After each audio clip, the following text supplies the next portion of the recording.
Bonsoir Pierre. Bonsoir Elisabeth, bonsoir à tous. Que dit cette étude? Eh bien le titre parle de lui-même car cette étude s'appelle « La course à l'interdiction » réalisée par le think tank libéral Génération Libre.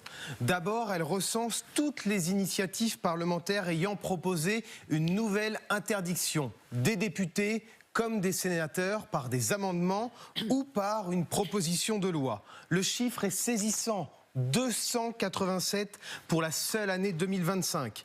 Parmi toutes ces interdictions, nous en avons listé quelques-unes. Premier exemple, en décembre dernier, une proposition de loi est déposée appelée pour une génération sans sucre. Elle prévoit par exemple l'interdiction sur les emballages de produits transformés, des personnages de dessins animés ou des animaux humanisés.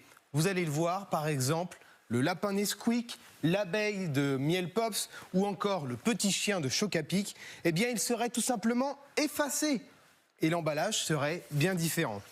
Il y a d'autres exemples, bien évidemment, la neige artificielle décorative, interdiction, l'élevage de poulpes sur le territoire français, interdiction, les remises promotionnelles sur les audioprothèses, interdiction aussi.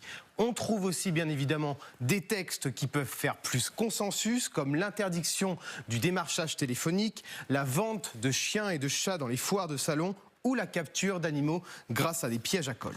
Qui veut le plus interdire? Deux partis se démarquent, la France Insoumise et les écologistes. À l'Assemblée nationale, ils sont à l'origine de 2/3 des initiatives prohibitives. Certains parlementaires font même de l'interdiction une de leurs spécialités. En tête, on trouve Nicolas Thierry, député écologiste de Gironde, 43 dispositions d'interdiction, suivi par Marie-Charlotte Garin, 36 textes d'interdiction. En troisième position, Jean-Claude Rau, 29 interdictions. Tous ces trois députés font partie du groupe écologiste. Le parti est d'ailleurs le champion incontesté dans ce domaine au Palais Bourbon. 1/3 des amendements ou propositions de loi déposés par les écologistes visent explicitement à interdire. Le directeur de l'étude y voit là une posture idéologique et dénonce un État nounou. Écoutez-le. Est-ce qu'on a l'impression de vivre dans un pays où c'est tellement le bazar, où il manque tellement de règles qu'on aurait besoin d'autant de nouvelles interdictions? Si on le voit plus sur les groupes à gauche, je pense que c'est surtout pour des raisons idéologiques et qui aujourd'hui d'ailleurs devrait interroger la gauche elle-même, puisqu'on est parti de mai 68 avec il est interdit d'interdire, et aujourd'hui on se rend compte que c'est les champions de la prohibition.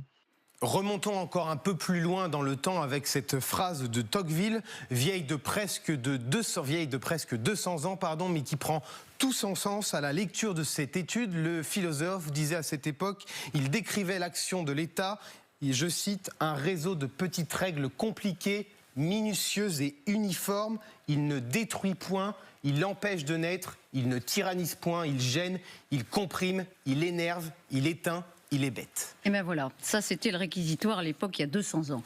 Est-ce qu'on pourrait le reprendre de cette façon-là? Merci beaucoup Pierre.